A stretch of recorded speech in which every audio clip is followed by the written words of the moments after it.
a Stellantis anunciou um passo decisivo para a eletrificação da frota aqui no Brasil. O grupo vai produzir 2 veículos da marca chinesa Leapmotor no polo industrial de Goiânia, em Pernambuco. Os modelos escolhidos são os utilitários eletrificados B10 e C10, que são veículos com motor a combustão que funciona apenas como um gerador para carregar a bateria, que é a verdadeira responsável pela tração. Ou seja, um carro elétrico com um motor. Fernando Nakagawa está agora com Antônio Filosa, CEO global da Stellantis, para conduzir essa entrevista bastante importante nessa primeira edição do CNN Money News, na qual Filosa vai responder essa minha questão. Naka, seja muito bem-vindo e bom dia. Bom dia, Irajá, a todos que estão com a gente aqui na CNN, no CNN Money. É uma entrevista importantíssima. Antônio Filosa, que é CEO global do Grupo Stellantis, já foi executivo aqui no Brasil, fala muito bem o português, que é 300 milhões de vezes melhor que o meu italiano. Então, Antônio, obrigado por estar aqui com a gente na CNN. Queria começar a nossa conversa. O Irajá já soltou uma pergunta ali, mas antes eu queria ouvir um pouco, muito rapidamente, a tua leitura sobre o cenário atual de guerra, alta do petróleo, petróleo a $110. O que esse contexto todo representa para a indústria automotiva que estava numa jornada de eletrificação, numa jornada de transição energética? A jornada é acelerada diante de tudo isso? Bom dia. Bom dia. Primeiro, obrigado pelos elogios. Meu português não é exatamente do nível que você estava descrevendo, mas vou tentar me virar. Obrigado pelo convite, claramente. Bom, claramente o cenário geopolítico, inclusive estava escutando antes a transmissão, traz complexidades novas, né? Que temos todas que gerenciar na nossa, que é uma equação de negócios, né? Basicamente. Digamos que no curto prazo e no médio prazo, mais que trajetórias tecnológicas, temos que olhar o que acontece nos índices de preços, né? Ou seja, a inflação, né? Creio que cenários geopolíticos complexos possam trazer, e já estão trazendo, inflações nas commodities, não? Aqui no Brasil é evidente, por exemplo, o que está acontecendo no diesel, né? Sabemos quanto é importante pelo sistema logístico e também industrial de consequência o preço do diesel, né?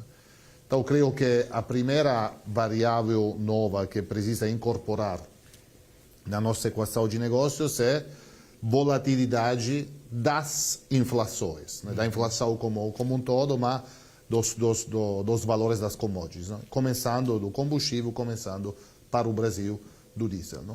Depois, as trajetórias tecnológicas, elas seguem investimentos de médio e longo prazo, né? Então, elas em si não mudam. Pode mudar se o contexto muda de uma forma abrupta, dramática e que não era previsível na época, né? Mas como duração, como tempo de implementação, claramente vamos tentar fazer de tudo para acelerar o que nós achamos mais oportuno. Mas a trajetória tecnológica ela fica do jeito que é, assim como os nossos investimentos ficam do jeito que são. Muito bem. Irajá, Antônio te ouve. Filosa, muito obrigado por aceitar o nosso convite aqui no Money para essa entrevista. Eu queria te perguntar, a gente sabe que a Stellantis tem plantas importantes tanto no México quanto no Canadá. Dado esse cenário em que a gente acompanhou essa incursão e a imposição de tarifas por parte de Donald Trump, eu queria entender como esse novo cenário impactou os negócios da empresa.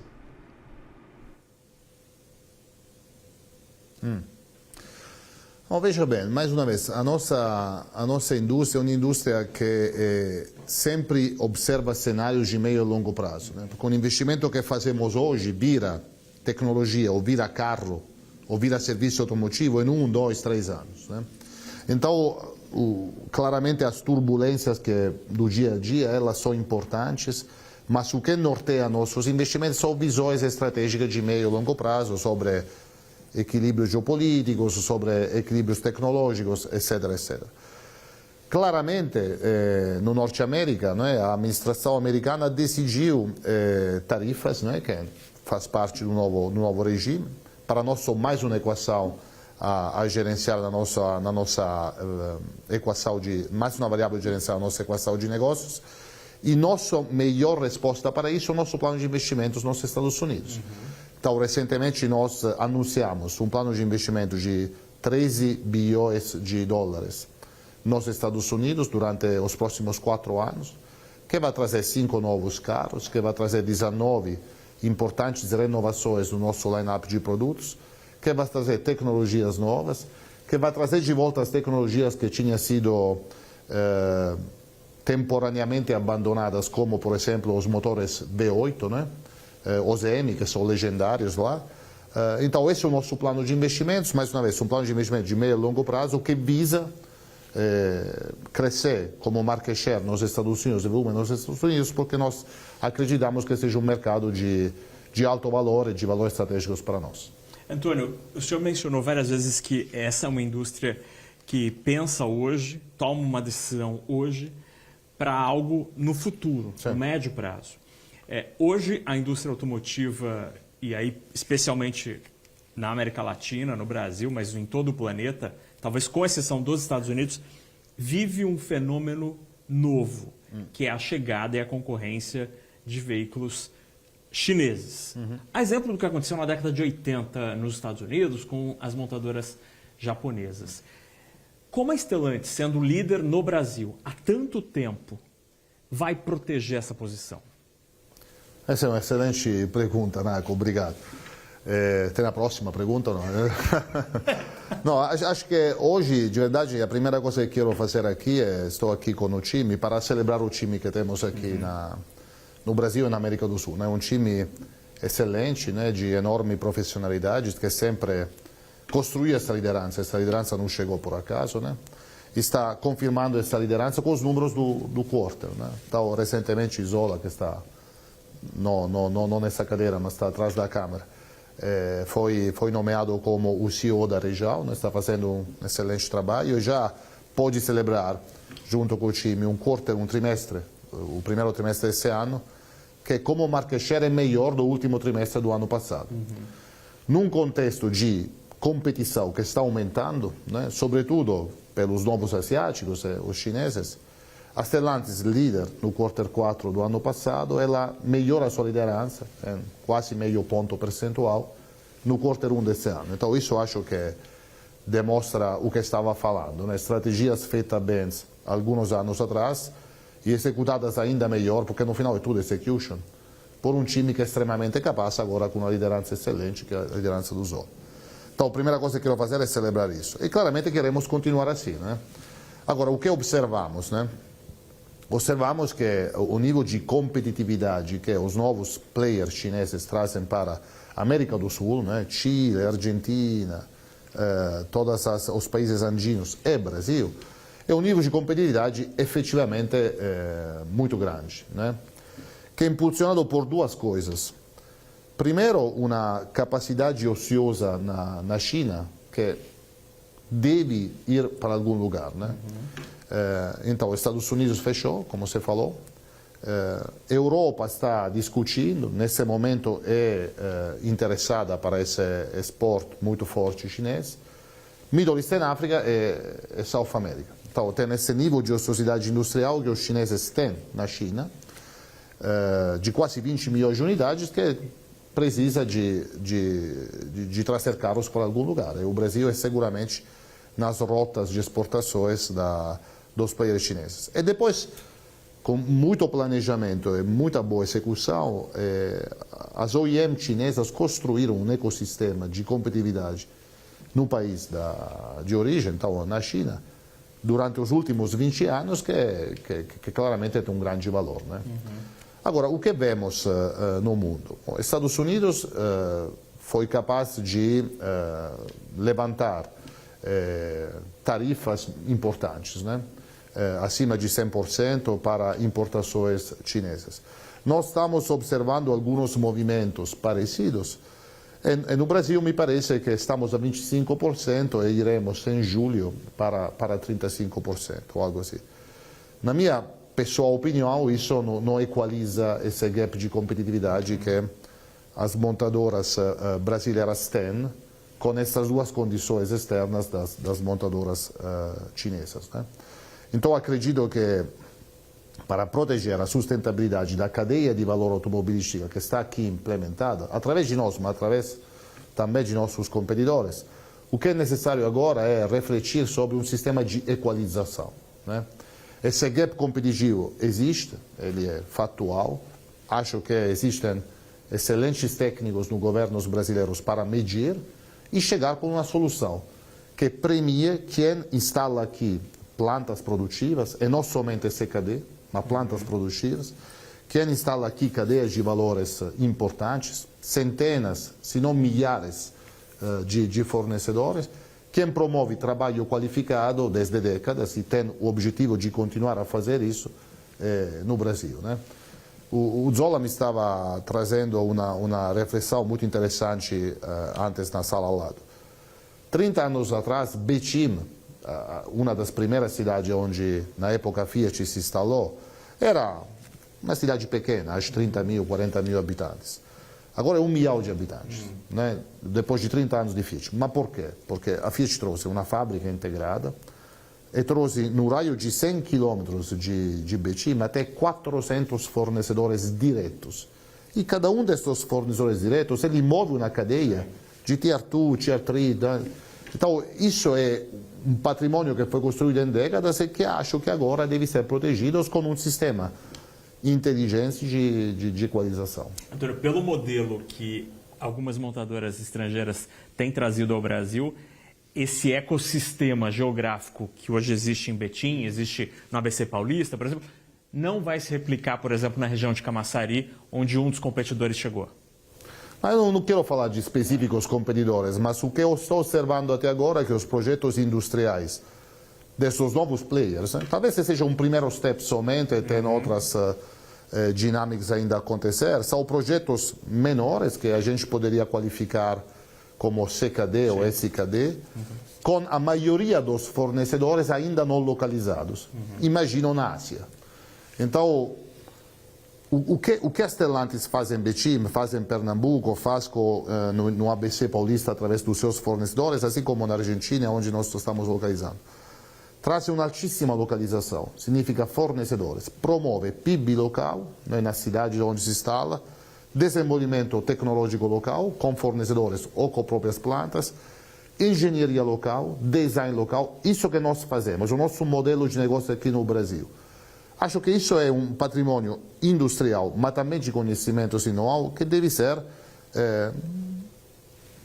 a palavra protegido parece estranha, mas deve ser, digamos, protegidos com um sistema de equalização, uma vez que seja claro e tecnicamente calculado esse gap competitivo. Muito bem. Irajá. Filosa, eu queria falar um pouquinho do portfólio da empresa, porque a gente tem, por exemplo, o Fiat Strada liderando as vendas aqui no Brasil e na América do Sul como um todo. Os carros de entrada da Fiat, né, como o Fiat Mobi, por exemplo, também tem uma performance bastante relevante. Vemos a Jeep performando bem. Em paralelo, temos uma crise, pelo menos anunciada pela imprensa, de vendas, por exemplo, da Maserati. Uma dificuldade da Alfa Romeo em conseguir escala. Eu queria entender se esses resultados, pelo menos nesse momento, indicam algum tipo de vertente ou de estratégia que a Stellantis vai tomar em torno de um segmento de carros mais populares ou de entrada, ou em detrimento, né, desses carros de luxo e marcas consolidadas no imaginário da população.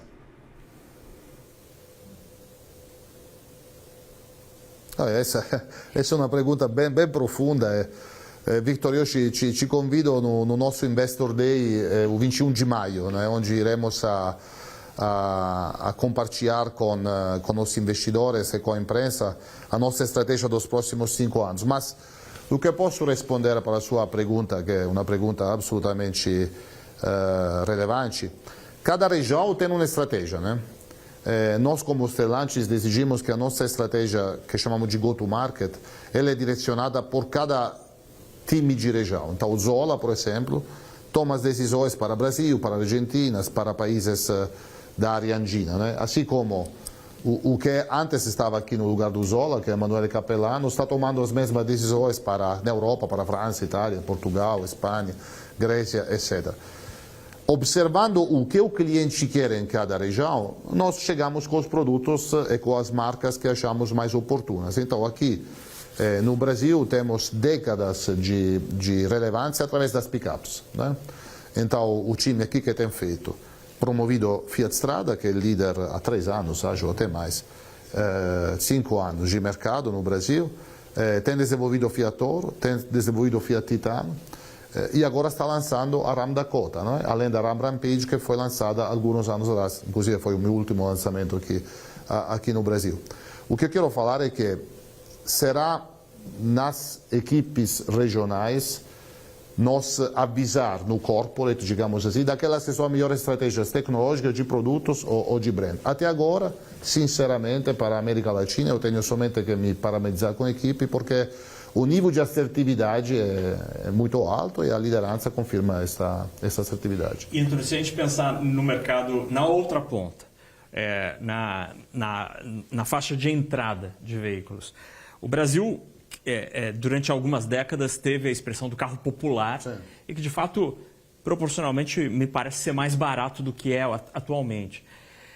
Por que o Brasil não tem mais um carro popular? Se é que dá para usar essa expressão, essa afirmação que estou te questionando, especialmente pensando que outros mercados, como a Índia, por exemplo, aparece aí de vez em quando no noticiário um veículo de $10 mil. Né? Por que a nossa situação, o nosso carro de entrada é mais caro? Bom, o que você define carro popular, né? Digamos assim, existem várias formas de definir um carro popular, mas seguramente entra na categoria de carro popular aqueles carros que são mais competitivos em custo, né? E acredito que nessa faixa de maior competitividade no Brasil tem 2 carros e um é nosso, né? Que é o Fiat Mobi. Agora, a gente pode pensar que o preço destes carros, quando são vendidos como novos, não é mais atrativo como podia ser na época que eu estava aqui. Estava fazendo até um discurso com o Zola. O preço do Mobi efetivamente tem aumentado de uma forma relevante nos últimos 5 anos, né? Eu tenho deixado o Brasil 3 anos atrás, então me lembro bem do preço do Mobi. A nossa marginalidade não. Ou seja, significa que o nível de custo, a estrutura de custo para fazer um Mobi, para uma empresa como nós, que é localizada mais que 90% na fábrica de Betim, que é a fábrica que faz o Mobi, tem crescido proporcionalmente o nível de preço. E aqui tem dentro tudo, tem a carga tributária brasileira, tem a ineficiência logística que ainda existe no país, e tem a inflação das commodities que estamos observando globalmente. Então, temos que considerar que a estrutura de custo aumentou muito e, obviamente, os preços têm seguido. E cada país tem uma estrutura de custo própria, né? Você mencionou a Índia, tem uma estrutura tributária diferente, tem um nível de competitividade dos fornecedores muito, muito alta e tem um custo do trabalho que é menor que o Brasil. Então... E já que o senhor citou esse ponto, muito rapidamente, porque o nosso tempo já estourou, eu queria te ouvir sobre produtividade no Brasil, porque hoje a sociedade brasileira, as empresas, os setores discutem escala de trabalho e a possibilidade de alteração da jornada e acabar com 6 por 1. Qual é a produtividade dos trabalhadores brasileiros no Grupo Stellantis? Somos mais ou menos produtivos? Não, geralmente, existem várias formas para medir isso, né? As razões políticas que estão levando a esse tipo de discussão não fazem parte do meu trabalho, né? Eu vejo somente o negócio. Se a gente mede a produtividade, por exemplo, do operador industrial brasileiro comparado com outros, com o nível de absenteísmo, dada a jornada de trabalho dele, é um dos mais competitivos.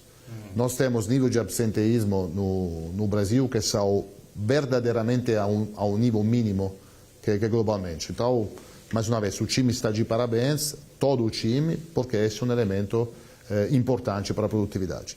Se a gente mede a produtividade também com aquilo que se chama de custo de transformação, isso aqui tem mais coisas dentro, né? Carga tributária, jornada trabalhista, etc, etc. Então, se por lei você está reduzindo a jornada trabalhista, claramente isso proporcionalmente vira um elemento de maior gap de competitividade. O que um pouco pode ser reconectado ao discurso que fazíamos antes dos chineses, né?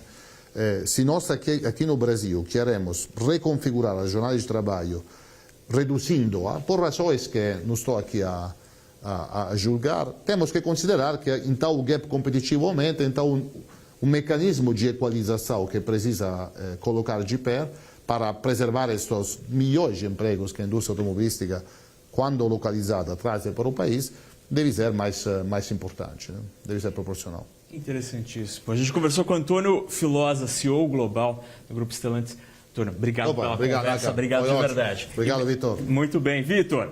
Agradeço também ao Antônio, Naka, agradeço também a você por trazer essa entrevista tão importante aqui no CNN Money News. Antônio Filosa, CEO global da Stellantis, uma entrevista exclusiva para você que nos acompanha aqui no CNN Money.